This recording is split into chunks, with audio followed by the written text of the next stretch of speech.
தந்தை மகன் தூய ஆவியாரின் பெயராலே.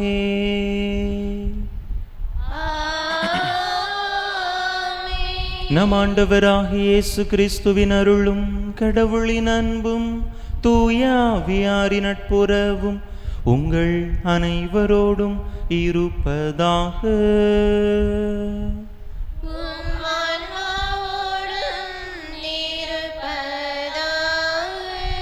இயேசுவில் அன்பார்ந்த சகோதர சகோதரிகளே, இந்த தெய்வீக திருப்பலியானது ஜார்ஜ் ஜெயசீலன் ஆன்ம இளைப்பாற்றிக்காகவும் குடும்பத்தில் மரித்த அனைத்து ஆன்மாக்கள், யாரும் நினையாத ஆன்மாக்கள், உத்தரிக்க தலத்து ஆன்மாக்களுடைய இளைப்பாற்றிக்காகவும் இந்த பலியானது ஒப்புக் கொடுக்கப்படுகின்றது. இந்த கருத்துக்களோடு நாமும் நம்முடைய தேவைகளையும் கருத்துக்களையும் இணைத்து இறைவனுடைய ஆசீர் வேண்டி இந்த பலியிலே மன்றாடுவோம்.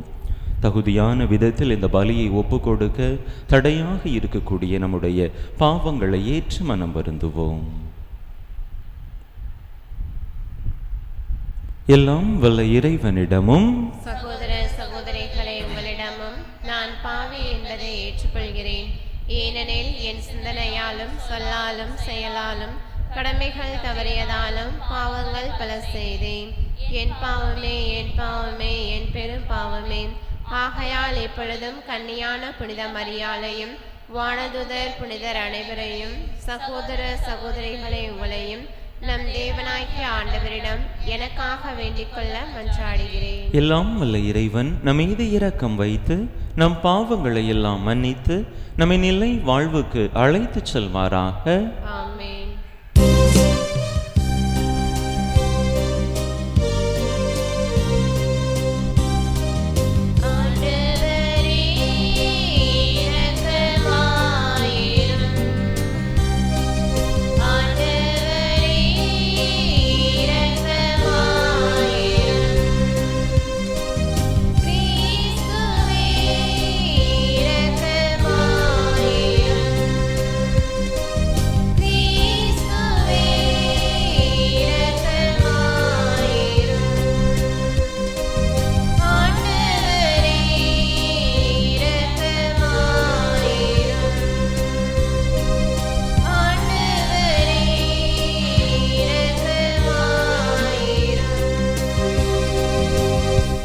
மன்றாடுவோமாக. ஆண்டவரே இறைவா, புனித அந்தோணியாரை விண்ணக படிப்பினையால் நிரப்ப திருவுளம் கொண்டீரே. அவருடைய பரிந்துரையால் அதே படிப்பினையை நாங்கள் உண்மையுடன் பாதுகாக்கவும் எங்கள் நன்னடத்தையால் அதை அறிவிக்கவும் எங்களுக்கு அருள்வீராக. உம்மோடு தூய ஆவியாரின் ஒன்றிப்பில் ஒரே இறைவனாய் என்றென்றும் வாழ்ந்து ஆட்சி செய்கின்ற எங்கள் ஆண்டவரும் உம் திருமகனுமாகிய இயேசு கிறிஸ்து வழியாக உம்மை மன்றாடுகின்றோ.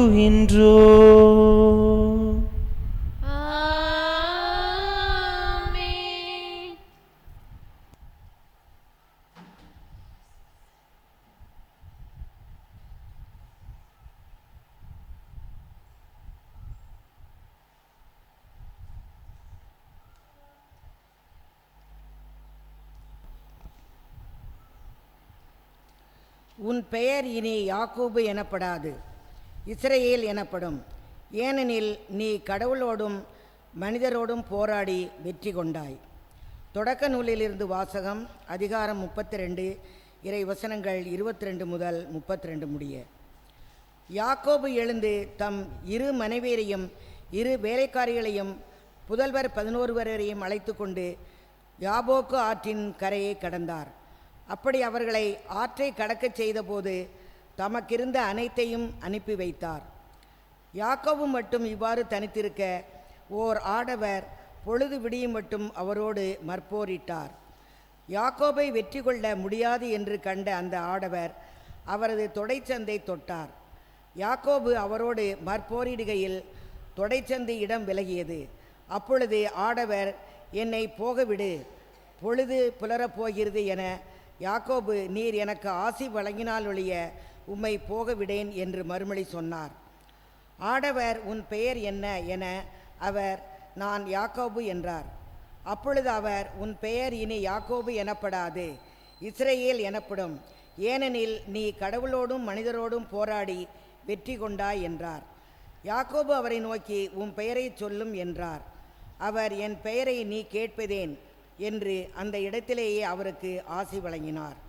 அப்பொழுது யாக்கோபு, நான் கடவுளின் முகத்தை நேரில் கண்டும் உயிர் தப்பி பிழைத்தேன் என்று சொல்லி அந்த இடத்திற்கு பெனியேல் என்று பெயரிட்டார். அவர் பெனியேலுக்கு அப்பால் சென்றவுடன் கதிரவன் தோன்றினான். தொடை விலகியதால் அவரும் நொண்டி நொண்டி நடந்தார். அதன் பொருட்டு இஸ்ரேலேயர் இந்நாள் வரை தொடைச்செந்து சதை நாரை உண்பதில்லை. ஏனென்றால் அந்த ஆடவர் யாக்கோபின் தொடைச்செந்து சதை நாரை தொட்டார். இது ஆண்டவர் விளங்கும் அருள்வாக்கு. இறைவனுக்கு நன்றி. பதிலுரை பாடல் பல்லவி. நானோ நேர்மையில் நிலைத்திருந்து உமது முகம் காண்பேன். நானோ நேர்மையில் நிலைத்திருந்து உமது முகம் காண்பேன். ஆண்டவரே, என் வழக்கின் நியாயத்தை கேட்டருளும், என் வேண்டுதலை உற்று கேளும். வஞ்சகமற்ற உதட்டினின்று எழும் என் மன்றாட்டுக்கு செவி சாய்த்தருளும். பல்லவி. நானோ நேர்மையில் நிலைத்திருந்து உமது முகம் காண்பேன். உம் முன்னிலை நின்று எனக்கு நீதி கிடைக்கட்டும், உம் கண்கள் நேரியென காணட்டும். என் உள்ளத்தை ஆய்ந்தெறியும், இரவு நேரத்தில் என்னை சந்தித்திடும், என்னை புடமிட்டு பார்த்திடும். தீமை எதையும் என்னிடம் காண மாட்டீர், என் வாய் பிழை செய்யக்கூடாதென உறுதி கொண்டேன். பல்லவி. நானோ நேர்மையில் நிலைத்திருந்து உமது முகம் காண்பேன். இறைவா, நான் உம்மை நோக்கி கூப்பிடுகின்றேன், ஏனெனில் நீர் எனக்கு பதில் அளிப்பீர். என் பக்கம் உன் செவியை திருப்பீரலும், என் விண்ணப்பத்திற்கு செவி சாய்த்தருளும். உமது வியத்தகு பேரன்பை காண்பித்தருளும். உம்மிடம் அடைக்கலம் புகுவோரை அவர்களுடைய எதிரிகளிடமிருந்து உமது வலக்கரத்தால் விடுவிப்பவர் நீரே. பல்லவி. நானோ நேர்மையில் நிலைத்திருந்து உமது முகம் காண்பேன். உமது கண்ணின் மணியென என்னை காத்தருளும், உம்முடைய சிறகுகளின் நிழலில் என்னை மூடிக்கொள்ளும். நானோ நேர்மையில் நிலைத்திருந்து உமது முகம் காண்பேன். விழித்தெழும் பொழுது உமது உருவம் கண்டு நிறைவு பெறுவேன். பல்லவி. நானோ நேர்மையில் நிலைத்திருந்து உமது முகம் காண்பேன்.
நானும் என் நாடுகளை அறிந்திருக்கிறேன், என் நாடுகளும் என்னை அறிந்திருக்கின்றன. அல்லேலூயா.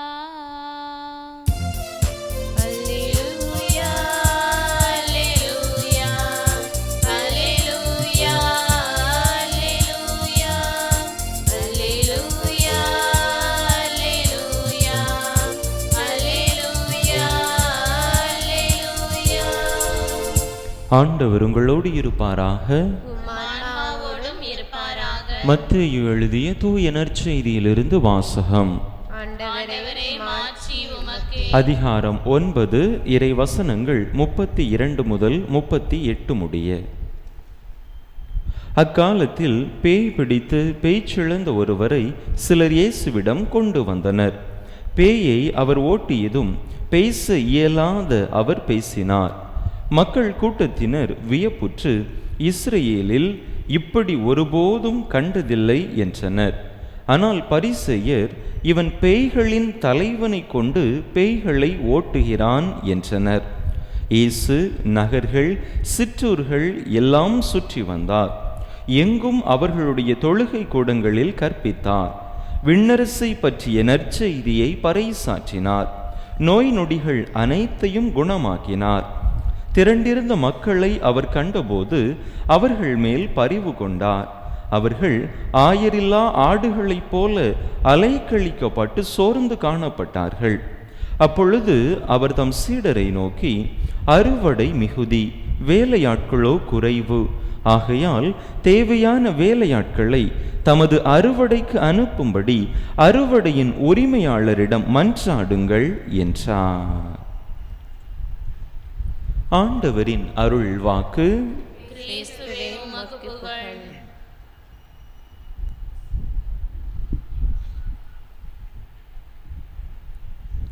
இயேசுவில் அன்பார்ந்த சகோதர சகோதரிகளே, நம்முடைய வாழ்க்கையிலே சில நேரங்களில் நாம் பிறருக்கு நல்லது செய்தாலும் கூட நமக்கு ஏதோ கிடைப்பது கெட்ட பெயர்தான். நாம் செய்யக்கூடிய நன்மைகளை எல்லாம் அவர்கள் நினைத்து பாராமல் நாம் செய்கின்ற அந்த காரியத்திலே பல தவறுகளை, குற்றங்களை அவர்கள் பார்ப்பதை நம்முடைய அன்றாட வாழ்க்கையில் நாம் கண்கூடாக பார்க்கின்றோம். பல நேரங்களில் இப்படிப்பட்ட ஒரு எதிர்மறை பதிலை நாம் பெற்றுக்கொள்கின்ற பொழுது நம்முடைய பதில் மொழி என்னவாக இருக்கும்? மீண்டுமாக அந்த நல்ல காரியத்தை அல்லது அந்த பொது நல்ல செயல்பாட்டிலே ஈடுபடுவதற்கு நாம் தயங்குவோம். எவ்வளவு செஞ்சாலும் இந்த மக்கள், இந்த ஆட்கள் தவறாதான் பேசுகிறாங்க, வேறையா நான் செய்யணும் என்று அதிலிருந்து நாம் எதிர்மறையான ஒரு தாக்கத்தை பெற்று மீண்டுமாக நாம் செய்து வந்த நல்ல காரியத்தை நாம் செய்யாமல் பல நேரங்களில் தவிர்த்து விடுகின்றோம். இப்படிப்பட்ட மனநிலையை நாம் கொண்டிருந்தோம் என்று சொன்னால் நமக்கான ஒரு பாடமாகத்தான் இன்றைய நற்செய்தி அமைகின்றது. ஆண்டவர் பேச்செழுந்த ஒருவரிடத்திலிருந்து பேயை ஓட்டுகின்றார். அதை பார்த்த அந்த பரிசேய கூட்டத்தினர் என்ன சொல்லுகின்றார்கள்? பேய்களின் தலைவனை கொண்டு இவன் பேய்களை ஓட்டுகிறான் என்று அங்கே ஆண்டவர் செய்த அந்த நன்மையான செயலை அவர்கள் நினைவு கூறாமல் ஆண்டவருக்கு எதிரான சொற்களை அவர்கள் உதிர்ப்பதை பார்க்கின்றோம். அவர்கள் அவ்வாறு சொன்னவுடன், இப்படி சொல்லிவிட்டார்களே, என்னை கொச்சைப்படுத்தி விட்டார்களே என்று ஆண்டவர் ஒதுங்கி விட்டாரா? இல்லை, இன்னும் அதிகமாக தான் செய்து வந்த அந்த நல்ல காரியங்களை ஆண்டவர் தான் சென்ற இடமெல்லாம் செய்து கொண்டே சென்றார் என்று நாம் பார்க்கிறோம். அன்பு மக்களே, நாமும் இப்படிப்பட்ட நல்ல ஒரு வாழ்வியல் பாடத்தை நம் ஆண்டவரிடமிருந்து கற்றுக்கொள்ள அழைக்கப்படுகின்றோம். அனைவரும் ஆபிரகாம் லிங்கனை குறித்து கேள்விப்பட்டிருப்போம். அமெரிக்க அந்த பிரசிடெண்டாக அவர் இருந்த காலகட்டம் மிகவும் ஒரு முக்கியமான காலகட்டமாக பார்க்கப்படுகின்றது. ஆபிரகாம் லிங்கன் அவருடைய கட்சியை சார்ந்த ஒருவர் இருந்தார். அந்த மனிதர், அவருடைய பெயர் ஸ்டாண்டன் என்பது. இவர் எப்பொழுதும் ஆபிரகாம் லிங்கனை குறித்து குறை சொல்லிக்கொண்டே இருப்பார். எங்கெல்லாம் வாய்ப்பு கிடைக்கின்றதோ அங்கெல்லாம் ஆபிரகாம் லிங்கனை மட்டம் தட்டி பேசுவதை அவருடைய சொந்த கட்சியே சார்ந்த அந்த ஸ்டாண்டன் என்கின்ற மனிதர் வழக்கமாக கொண்டிருந்தார். ஒரு முறை ஆபிரகாம் லிங்கனை பார்த்து இவ்வாறு சொன்னார்: மக்கள் எதற்காக மனித குரங்கை பார்ப்பதற்காக ஆப்பிரிக்கா செல்கின்றார்கள்? ஆபிரகாம் லிங்கனுடைய வீட்டிற்கு சென்றாலே போதுமே, ஏன் இவ்வளவு தூரம் பயணம் செய்து ஆப்பிரிக்கா செல்கிறார்கள் என்று சொன்னாராம். இப்படிப்பட்ட மனதை காயப்படுத்தக்கூடிய வார்த்தைகளை எல்லாம் அவர் பேசி ஆபிரகாம் லிங்கனுடைய மனதை கலங்கடித்தாலும் கூட அவர் அதை குறித்து சிறிதும் கவலைப்படவில்லை. பின்னாளில் அமெரிக்க நாட்டினுடைய அதிபராக அவர் உயர்ந்த பிற்பாடு தன்னுடைய கட்சியை சார்ந்த, தன்னை அதிகமாக அவமதித்த, வாய்ப்பு கிடைத்த பொழுதெல்லாம் தன்னுடைய மனதை நோகடித்த அந்த ஸ்டாண்டன் என்பவரை பாதுகாப்பு துறைக்கு அமைச்சராக நியமித்தாராம். அவர் தன்னுடைய மனதை காயப்படுத்திருந்தாலும் கூட அவருடைய திறமைகளை மட்டுமே இவர் கண்கொண்டு அவரை அந்த பாதுகாப்பு படையின் முதன்மை அதிகாரியாக நியமித்தார். பின்னாளில் ஆபிரகாம் லிங்கன் இறந்த பிற்பாடு இந்த ஸ்டாண்டன் என்கின்ற இந்த மனிதர் பாதுகாப்புத்துறை அமைச்சராக ஆபிரகாம் லிங்கனால் நியமிக்கப்பட்டவர்.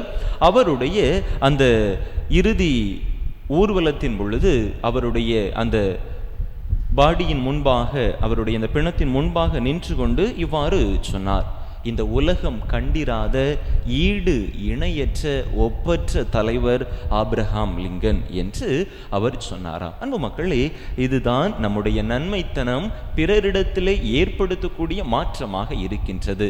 பிறர் நமக்கு தீங்கு செய்தாலும் தொடர்ந்து நாம் அவர்களுக்கு நன்மையை செய்கின்ற பொழுது அந்த நன்மைத்தனத்தின் ஊற்று அவர்களிடத்திலும் பிறப்பெடுக்க ஆரம்பிக்கின்றது. எதிர்மறையான சிந்தனைகள் கருத்துக்கள் கொண்ட மனிதர்களாக அவர்கள் இருந்தாலும் நம்மிடம் இருக்கக்கூடிய இந்த நேர்மறை கருத்துக்கள் அவர்களிடத்திலும் ஒரு தாக்கத்தை ஏற்படுத்தி அவர்களையும் நல்லவர்களாக வாழ வைக்கின்றது. நம் ஆண்டவர் தன்னுடைய பணிவாழ்வு முழுவதுமாக செய்தது அதுதான். தன்னுடைய மரண வேளையிலும் கூட, சிலுவையில் அறையப்பட்ட அந்த நேரத்திலும் கூட அந்த கயவர்களை, தந்தையே இவர்கள் அறியாமல் செய்கிறார்கள், இவர்களை மன்னியும் என்று ஆண்டவர் வெளிப்படுத்தியது அவருடைய நன்மைத்தனத்தின் உச்சமாக இருக்கின்றது. அவருடைய பிள்ளைகளாகிய நாமும் இப்படிப்பட்ட ஒரு வாழ்வியலை நமதாக்கிக் கொள்ள முயற்சி செய்வோம். நமக்கு எதிராக செயல்படுபவர்கள் நம்முடைய நன்மைத்தனத்தின் மூலமாக அவர்களும் நம்மை போன்று நல்லது செய்யக்கூடியவர்களாக உருமாறுவார்கள். அப்படிப்பட்ட நன் மனதை இறைவன் நமக்கு தந்தருள, நமக்கு எதிராக செயல்படுபவர்களுக்கு எதிராக நாமும் செயல்படாமல் அவர்களுக்கு ஒரு முன் மாதிரியாக, ஒரு எடுத்துக்காட்டாக வாழக்கூடிய அந்த வரத்தை கேட்டு தொடர்ந்து இந்த திருப்பலியிலே பக்தியோடு மன்றாடுவோம். ஆமென்.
சகோதர சகோதரிகளே, என்னுடையதும் உங்களுடையதுமான இப்பலி எல்லாம் வல்ல தந்தையாக இறைவனுக்கு ஏற்றதாகும்படி மன்றாடுங்கள்.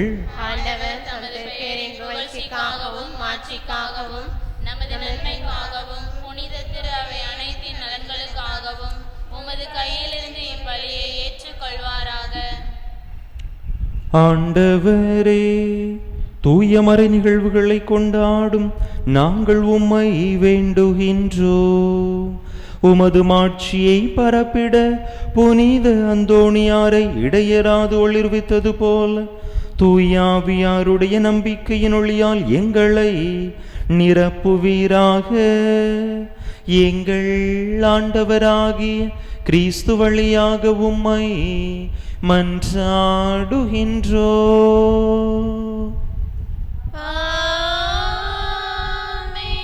ஆண்டவர் உங்களோடு இருப்பாராக.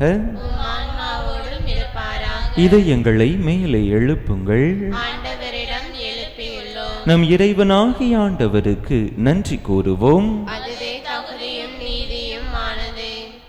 ஆண்டவரே, தூயவரான தந்தையே, என்றுமுள்ள எல்லாம் வல்ல இறைவா, எங்கள் ஆண்டவராகிய கிறிஸ்து வழியாக எந்நாளும் எவ்விடத்திலும் நாங்கள் உமக்கு நன்றி செலுத்துவது மெய்யாகவே தகுதியும் நீதியுமாகும். எங்கள் கடமையும் மீட்புக்குரிய செயலுமாகும். ஏனெனில் புனித அந்தோணியாருடைய நினைவில் உமது திரு அவை மகிழ்ந்திருக்கச் செய்கின்றீர். அவருடைய இறை பற்றுமிக்க வாழ்க்கை நெறியின் எடுத்துக்காட்டால் அதற்கு வலுவூட்டுகின்றீர். அவருடைய படிப்பினையால் பயிற்றுவிக்கின்றீர். அவருடைய மன்றாட்டால் பாதுகாத்து வருகின்றீர். ஆகவே வானதூதர் அணிகளோடும் புனிதரின் பெருந்திரளோடும் நாங்கள் சேர்ந்து உமக்கு புகழ்ச்சி பண்ணி சைத்து முடிவின்றி பாடுவதாவது:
ஆண்டவரே, நேர்மையாகவே தூயவர், தூய்மை அனைத்துக்கும் ஊற்று. ஆகவே உம்முடைய ஆவியை பொழிந்து இக்காணிக்கைகளை தூய்மைப்படுத்த உமை வேண்டுகின்றோம். இவ்வாறு எங்கள் ஆண்டவர் இயேசு கிறிஸ்துவின் உடலும் இரத்தமுமாக எங்களுக்கு இவை மாறுவனவாக. அவர் பாடுபட விளம் கனிந்து தம்மை கையளித்த போது அப்பத்தை எடுத்து நன்றி செலுத்தி அதை பிட்டு தம் சீடர்களுக்கு அளித்து அவர் கூறியதாவது: அனைவரும் இதிலிருந்து பெற்று உண்ணுங்கள், ஏனெனில் இது உங்களுக்காக கையளிக்கப்படும் என் உடல்.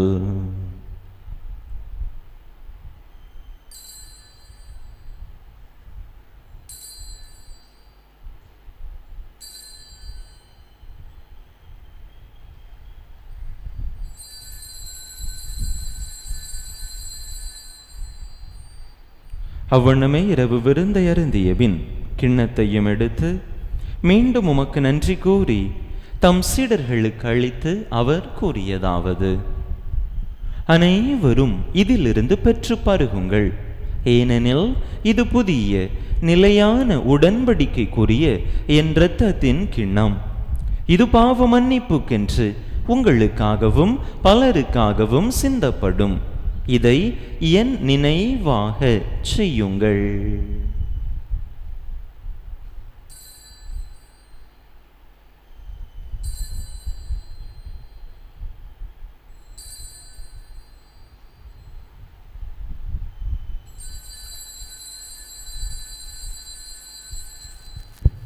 நம்பிக்கையின் மறைபொருள்.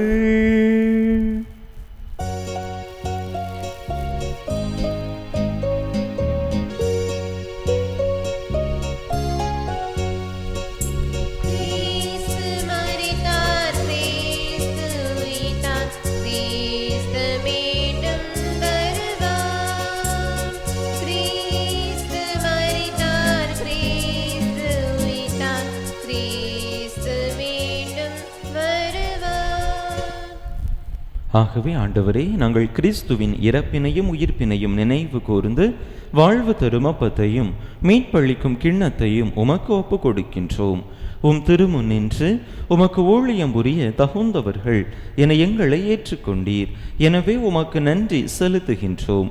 மேலும் கிறிஸ்துவின் உடலிலும் இரத்தத்திலும் பங்கு கொள்ளும் எங்களை தூய ஆவியார் ஒன்று சேர்க்க வேண்டுமென உமை தாழ்மையுடன் மன்றாடுகின்றோம். ஆண்டவரே, உலகெங்கும் பரவியிருக்கும் உமது திரு அவையை நினைவு கூர்ந்தருளும். எங்கள் திருத்தந்தை லியோ, எங்கள் ஆயர் ஸ்டீஃபன், எல்லா திருநிலையினர் ஆகிய அனைவரோடும் உமது திரு அவை அன்பில் நிறைவு பெறச் செய்தருளும். நீர் இவ்வுலகிலிருந்து இடம் அழைத்து கொண்ட நாங்கள் இன்று நினைவு கூறும் அடியார்களை இரக்கத்தோடு நினைவு கூர்ந்தருளும்.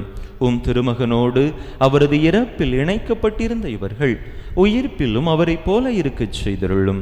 மேலும் உயிர்த்தெழும் எதிர்நோக்குடன் துயில் கொள்ளும் எங்கள் சகோதர சகோதரிகளையும் இறந்தோர் அனைவரையும் இரக்கத்துடன் நினைவு கூர்ந்து உமது திருமுக ஒளியினுள் ஏற்றருளும்.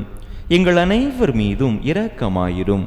கடவுளின் கன்னித்தாயும் எங்கள் பாதுகாவலியுமான புனித ஜெபமாலை அன்னை, அவருடைய கணவரான புனித யோசேப்பு, புனித திருத்தூதர்கள், புனித அந்தோணியார், இவ்வுலகில் உமக்குகந்தவராயிருந்தோர் ஆகிய புனிதர் அனைவருடனும் நாங்கள் நிலை வாழ்வில் பங்கு கொள்ளும் தகுதி பெற்று உம் திருமகன் இயேசு கிறிஸ்து வழியாக உமை புகழ்ந்தேத்தும் வரமருள உமை மன்றாடுகின்றோம்.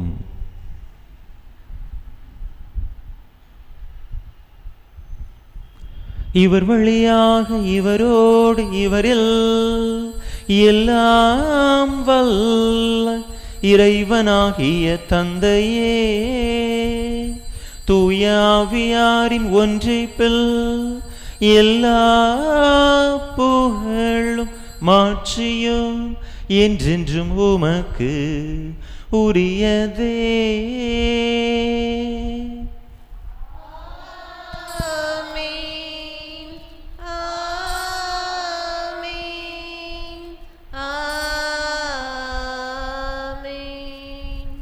மீட்பரின் கட்டளையால் கற்பிக்கப்பட்டு இறை படிப்பினையால் பயிற்சி பெற்ற நாம் துணிந்து சொல்லுவோம்: விண்ணுலகில் இருக்கின்ற எங்கள் தந்தையே, உமது பெயர் தூயதென போற்ற பிறக்க, உமது ஆட்சி வருக, உமது திருவிழாம் விண்ணுலகில் நிறைவேறுவது போல மண்ணுலகிலும் நிறைவேறுக.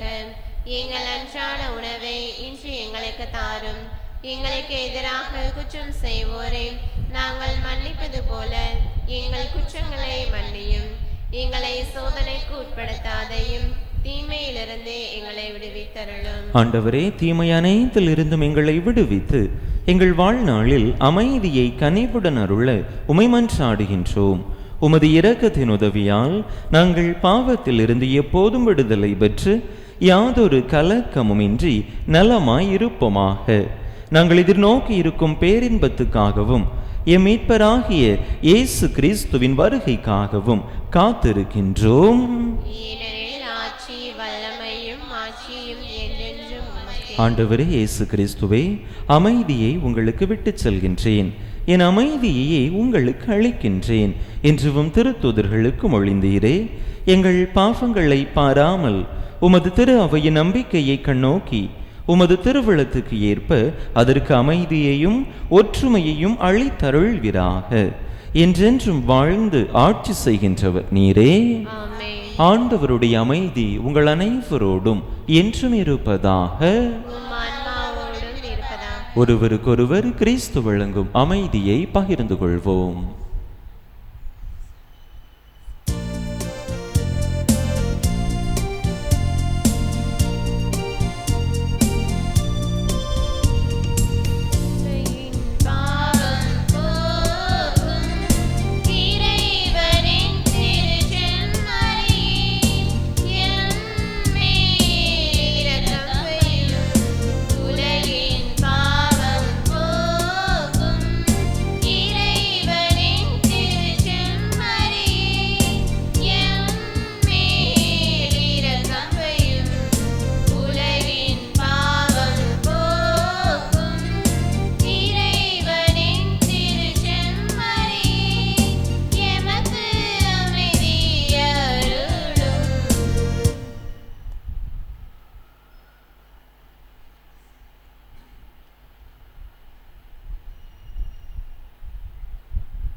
இதோ இறைவனின் செம்மறி, இதோ உலகின் பாவங்களை போக்குகின்றவர்.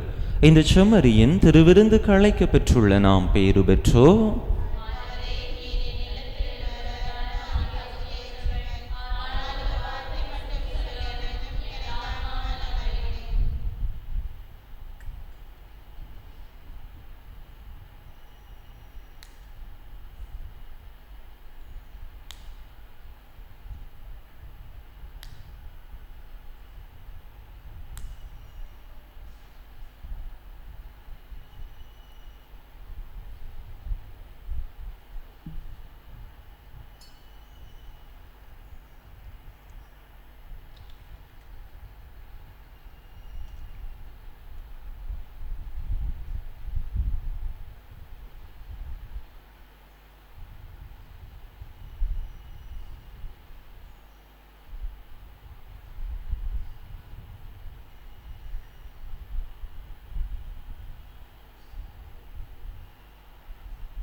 யூபிலி ஆண்டு இறைவேண்டல். விண்ணக தந்தையே, உம் திருமகன் இயேசு கிறிஸ்துவில் நீர் எங்களுக்கு வழங்கிய நம்பிக்கைக்காக உமக்கு நன்றி. தூய ஆவியார் வழியாக தந்த பிறரன்பு என்னும் கொடைக்காக நன்றி.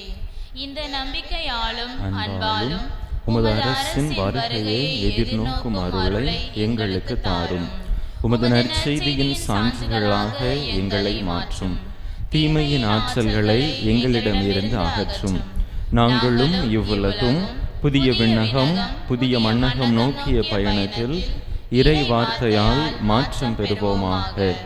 இந்த யூபிலி கொண்டாட்டத்தின் அருள் எதிர்நோக்கின் திருப்பயணிகளாகிய எங்களை வழி நடத்தட்டும். விண்ணக செல்வங்களுக்கான ஆர்வத்தை எம்மில் தூண்டி எழுப்பட்டும். எம் மீட்பர் இயேசுவின் மகிழ்ச்சியும் அமைதியும் உலகை நிரப்புவதாக. மூவொரு கடவுளே, உமக்கே மாட்சி, உமக்கே புகழ், உமக்கே நன்றி. ஆமென். அன்பு மக்களே, இன்று மாலை நம்முடைய இணையூர் சங்கர்லிங்கபுரத்திலே கொடியேற்றமும் திருப்பலியும் நடைபெறும். 6 மணிக்கு ஜெபமாலை ஆரம்பமாகும். அதனைத் தொடர்ந்து அந்தோனியார் கபியிலிருந்து கொடிப்பவனியை தொடர்ந்து திருப்பலியும், திருப்பலி நிறைவுற்ற பிற்பாடு கொடியேற்ற நிகழ்வும் நடைபெறும். அன்பு மக்கள், இந்த நிகழ்வுகளில் கலந்து கொண்டு புனித சகாய அன்னையின் பரிந்துரையின் வழியாக இறைவனுடைய அருளை ஆசிரை நிறைவாக பெற்றுச் செல்ல அன்போடு கேட்டுக்கொள்கின்றேன். எனவே நம்முடைய மக்கள் 5:30க்கெல்லாம் அந்தோனியார் கபியில் ஜெபத்தை முடித்துவிட்டு தயாராக அங்கு வரும்படியாக உங்களை கேட்டுக்கொள்கின்றேன். நாங்கள் சிலுவையில் அறையப்பட்ட கிறிஸ்துவை பற்றி பறைசாற்றுகிறோம். கிறிஸ்து கடவுளின் வல்லமையும் கடவுளின் ஞானமுமாயிருக்கிறார். மன்றாடுவோமாக. ஆண்டவரே, விண்ணக உணவால் ஊட்டம் பெற்ற நாங்கள் உம்மை பணிந்து வேண்டுகின்றோம். புனித அந்தோனியாரின் படிப்பினைகளை கடைபிடித்து நாங்கள் பெற்றுக்கொண்ட கொடைகளுக்காக என்றும் நன்றியுள்ளவர்களாய் இருப்போமாக. எங்கள் ஆண்டவராகிய கிறிஸ்து வழியாக உம்மை மன்றாடுகின்றோம்.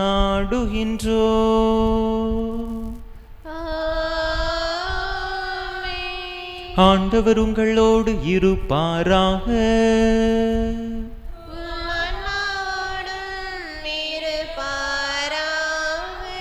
எல்லாம் வல்ல இறைவன் தந்தை மகன் தூயாவியா உங்களுக்கு ஆசி வழங்குவாராக.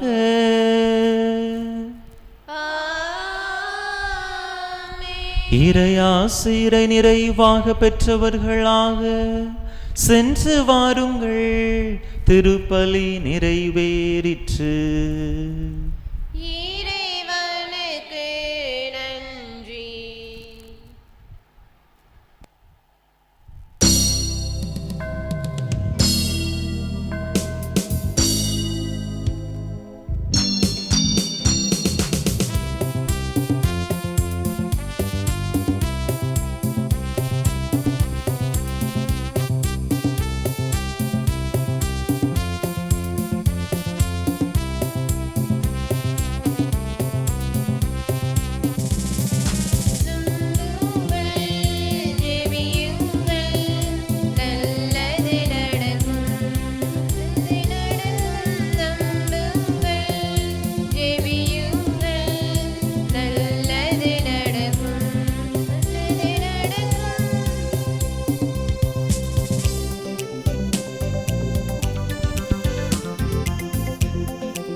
திருப்பலியை நிறைவேற்றிய தந்தை அவர்களின் ஆன்ம நலனுக்காகவும் உடல் நலனுக்காகவும் அருள் சகோ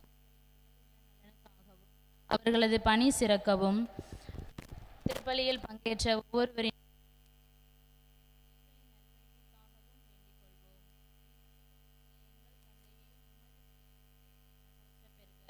உமது ஆட்சி வருக, உமது திருவுளம் விண்ணுலகில் நிறைவேறுவது போல மண்ணுலகிலும் நிறைவேறுக. எங்களுக்கு தாரும், எங்களுக்கு எதிராக குற்றம் செய்வோரை நாங்கள் மன்னிப்பது போல எங்கள் குற்றங்களை மன்னியும், எங்களை சோதனைக்குட்படுத்தாதையும் தீமையிலிருந்து எங்களை விடுவித்தருளும். அருள் நிறைந்த மரியே வாழ்க, ஆண்டவர் உம்முடனே, பெண்களுக்குள் பேறு பெற்றவர் நீரே, உம்முடைய திருவயிற்றின் கனியாகிய இயேசுவும் ஆசி பெற்றவரே. புனிதம் மரியே, இறைவனின் தாயை, பாவிகளாக இருக்கின்ற எங்களுக்காக எப்பொழுதும் எங்கள் இறப்பின் வேளையும் வேண்டிக் கொள்ளும். ஆமேன். தந்தைக்கும் மகனுக்கும் தூய ஆவிக்கும் மாட்சிமை உண்டாவதாக. போல இப்பொழுதும் எப்பொழுதும் என்றென்றும் இருப்பதாக. ஆமேன். தூய ஜெபமாலை அன்னையே, தூய ஜெபமாலை அன்னையே, தூய ஜெபமாலை அன்னையே, புனித அந்தோணியாரே, நிலையான புகழுக்குரிய தூய இறை நற்கருணைக்கு எல்லா காலமும் ஆராதனையும் புகழும் போற்றியும் மாட்சிமையும் உண்டாக கடவது. தந்தை மகன் தூய ஆவியின் பெயராலே. ஆமேன்.